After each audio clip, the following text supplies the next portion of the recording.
Hi guys, can you see this meat pie right here? I baked this without an oven. Yes, and this is what it looks like before the baking.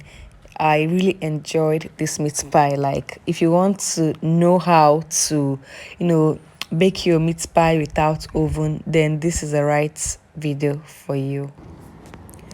By the way, guys, this is your girl Genevieve. Welcome back to my YouTube channel. If you're new here, thanks for coming by. And then let's dive into the video. So, guys, for this recipe, for this, well, it's not like it's a new recipe. Where for this meat pie, we're gonna be using Irish potato instead of the sweet one. I mean, that's what everyone use. Then you're gonna be using carrots and onion. I just need a little bit of this because I don't really like it that much. Then this was me after I diced the carrots, and I actually used goat meat for mine because why not? I have like lots of them in my freezer, so instead of buying beef I decided to use it. And I shredded mine instead of blending mine, like some blend their beef, but I shredded mine because I actually wanted to get that beef, that chunk of meat feeling, just like you're eating shawarma and the rest. Then for my Irish potato, I boiled it. So I'm not gonna stir fry it. Like I already boiled it with my goat meat stock. So yeah, guys, I already boiled it and it's already soft and all. So this was my vegetables after cutting. That's what I'm going to be using for my meat pie filling. So this is Irish potato, the onion, carrots, pepper, and my shredded goat meat. Yes. Then after that, meanwhile, I love goat meat. Like the taste was, like, in fact, it's better than beef, I guess. It's really nice. So after that, we are going to be placing our frying pan on the fire, and we're going to be adding our our groundnut oil to the frying pan. I love using just a bit of groundnut oil to avoid too much fattiness in the food, if that's correct. Too much oil in the food, sorry. So after that, you're gonna be adding your onion and then add your beef as well, so that you can stir fry for a bit. So yeah, this was me adding my onion to the frying pan.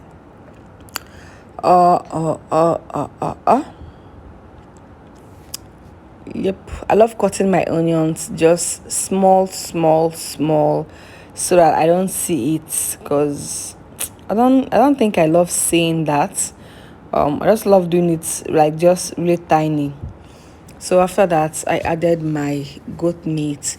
I made sure I was generous with the goat meat, guys, so that, I mean, what is meat pie without the meat, right? So yeah, I used a whole lot of. I showed you guys. I used four of them. So yeah, that is it. So I'm going to turn it and allow it to you know stir fry for a bit. Meanwhile, I did not throw away my goat meat. Like, you all know I already boiled the meat.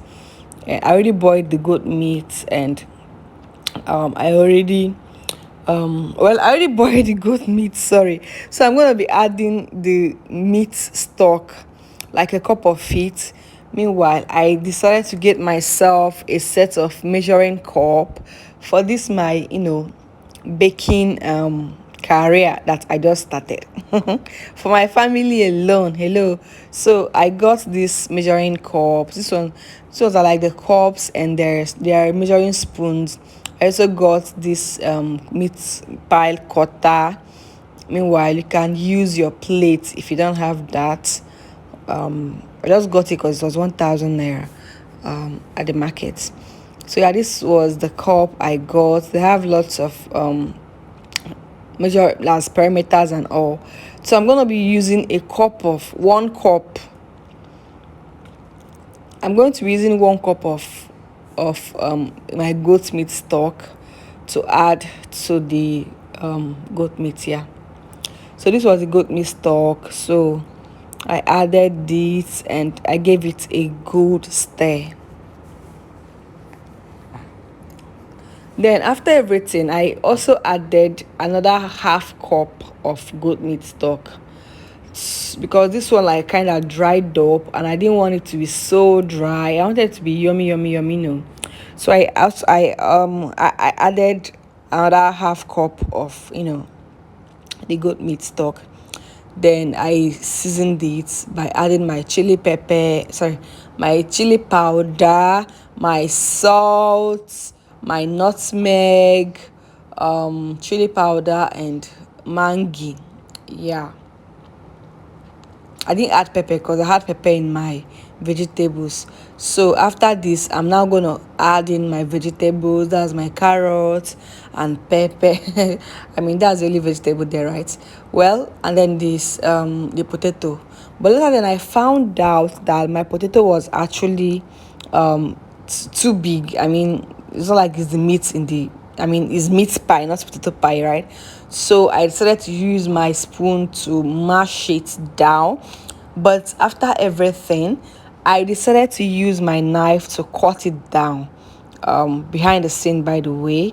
So I was mashing it like this, but it was not still giving me that, So I decided to use my my fork or knife to cut it down, and this is what we have, guys. As you can see, it's looking so yummy. Like it's looking so yummy, and it's still like, in fact, it's nice. And then this is very nice. You can also mix it with your shawarma wrap if you don't want to use the the flour and all. So I already set up my oven, but then they took light. Like this oven was already hot, but they took light, so I had to like go out the other way around. So this was me adding my 1 cup, 1.5 cup of flour inside my bowl. It's a half, yeah. Oh, thanks to my measuring cup. I think I got it for like 3.5 or thereabouts. It's no more than 4,000 naira. Yeah. And this is my baking powder, half tablespoon of baking powder. Half tablespoon of baking powder. Then I also added nutmeg to it, guys. The nutmeg was making it, it gave it this very nice smell that I really, really loved. So I gave it a very good turning, if that's correct. Then after that, I added my cold water. No, sorry, I added 5 tablespoons of butter.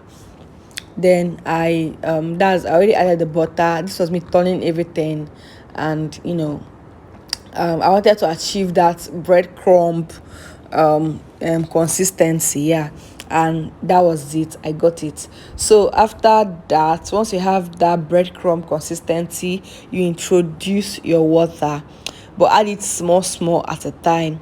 So I added just a little bit of water, and I was turning it. Then I realized I needed, I'm too fast, right? Then I realized I needed more water, so I added in a little more bit of water. And after everything, guys, I noticed that my flour, my dough, was a little bit watery.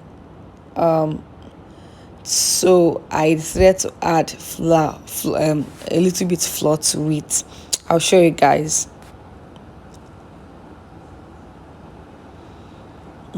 Okay, this was it. So a little bit, like I added more water, so it was now a little bit too watery. So I added a little bit flour. So I'm just trying to say you could add water, add flour to get that right amount. And after everything, this is what we have, the dough we have. And it was making sense. Like I feel like this is much easier to make than donuts. So I'm gonna roll it, and after rolling it, this is what I have. It's all spread out, and this is the consistency I have, the texture I have. As you can see, is very thin. I would have, if I should make another one tomorrow, I'll make it more thin, because I think while on fire is gonna like rise a bit. So after that, I'm gonna put it inside my bowl. I didn't have my cling film, so I'm gonna be using nylon to cover this bowl and put it in my refrigerator just like this. Yep. So yeah, you can actually what's that English? You can incorporate. Are we? I hope I got that right. But you understand, right? Like I didn't have cling film. I had to use that nylon. So after 30 minutes of refrigerating, this is what we have. And I'm going to roll it again before I start to add my this thing, add my fillings. So after rolling it, this was what I have. It's all spread out. I will put it on top of the meat pie cutter and add the filling on top, just like this. Yes, yummy, yummy, yummy, yummy, yummy, yummy, yummy. I advise you adding well, a little, not like a little bit, but just moderately enough to not let it spill out. Yeah. Meanwhile, I forgot to brush the side with egg. So that's why I'm going to show you the effect it gave me. So if you're doing yours, remember to brush the inside, the round of the inside with your egg, so that it doesn't open like mine. I'll show you. As you can see, it's not really closed. There's still like openings there. It's because there's no egg there. So I now, can you see it's open? I didn't brush the inside before closing it with the meat pie cutter. So I decided to break one egg sharp and apply it on top and a little bit inside. I mean, I already messed up, but well, this is my first time. Yeah, but I still just closed it somehow. So if you're doing yours, make sure, moreover guys, I don't have a brush, brushing brush. I hope that's what they call it. So I'm using my fork, my fake fork, to add the egg on top. And after that, I'm going to use my fork to press it down. That's press it down again. Yeah, I would have done that before, but I didn't remember. Guys. So after that, as you can see, I already pressed it down with my fork. So I wanted to do the sort method but then I realized I didn't have any flat surface to use on top of it. So if you have a flat surface, after placing your salt inside the frying pan, place your oven top, then find a flat surface and put, this is like a bread, a cake, something, cake pan. It wouldn't work. It did not work. So I did not use it. Did not work, I repeat. If you have a flat surface, just place it on top of the stove something and you're good to go. But I didn't have it, so I decided to fry mine. Yes, I also saw somewhere they fried theirs. So this was me frying mine. And yeah, after frying it, as you can see, the bubbles on top is as a result of the egg I applied on top of it. But after that was the only difference. I poured a lot of eggs on top of it, so it gave it all this bubbling look. So guys, it was nice after everything. Like the taste, like it was very nice. Like it was so sweet. And I hope you enjoyed it. Thanks for watching. Don't forget to use your oven if you have your oven. Don't forget to use the stove. If you want to ask me any more questions about the stove, please do ask me. Don't forget to subscribe, and God bless you. Bye.